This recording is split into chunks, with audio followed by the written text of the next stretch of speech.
দেখুন, জয় বাংলা যাদের স্লোগান, যাদের থেকে ওরা ধার নিয়েছেন, সেখানে শ্রীমতী ইন্দিরা গান্ধীর নামাঙ্কিত 70,000 বইতে আগুন লাগিয়ে দেওয়া হয়েছে। হিন্দু নরনারী এবং যারা আওয়ামী লীগের মুসলমান সমর্থক পর্যন্ত আছেন, পুলিশ পর্যন্ত আছেন, তারাও আজকে আক্রান্ত হয়েছে। তো যারা এই জয় বাংলা স্লোগান তুলেছিল, ওই জয় বাংলা করতে গিয়ে বাংলাটাকেই পশ্চিম বাংলাদেশ তারা বানিয়ে দেবার পক্ষে। আর শুভেন্দু অধিকারীকে দেখলেই তো ওরা উত্তেজিত হয়ে পড়ে। এই যে ওদের অসুখটা, যে শুভেন্দু অধিকারী সিন্ড্রোম, এই যে স্নায়ু রোগটা, এটাতে বারবার মুক্ত হওয়া যাচ্ছে না। বহু চেষ্টা করেছে, এটা কোন ডাক্তার সারাবে সেটা এখন বাংলার মানুষ সেটা নিয়ে চিন্তিত। আরে ঘুমের মধ্যেও শুভেন্দু অধিকারী, ফট করে ঘুম ভেঙে যায় রাত্রিবেলা, আবার শুভেন্দু শুভেন্দু বলে জল খেয়ে ঘুমিয়ে পড়ে, আবার সকালবেলা উঠে শুভেন্দু। এ কতদিন চলবে? পরিবারের সকলের সুস্থ থাকার একমাত্র ঠিকানা কাঁচরাপাড়া পলিক্লিনিক বা নাইট অ্যাঞ্জেল নার্সিং হোম। কেনাকাটার একমাত্র ঠিকানা আগমনী বাসন্তী।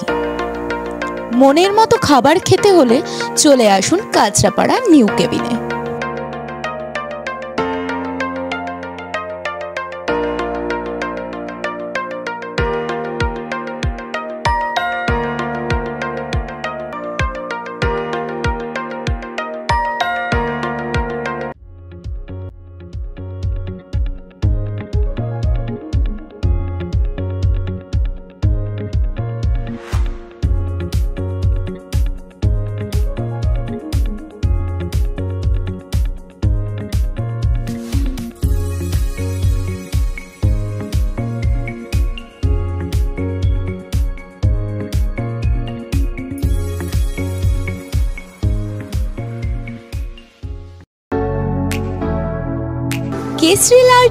কেশরী লাইট হাউস এবং কেশরী লাইট হাউস নিজেদের রান্নাঘরকে আরো অত্যাধুনিকভাবে সাজাতে, সমস্ত কিছু পেতে চলে আসুন নৈহাটি গৌরীপুর চৌমাথা বাজার কেশরী লাইট হাউস।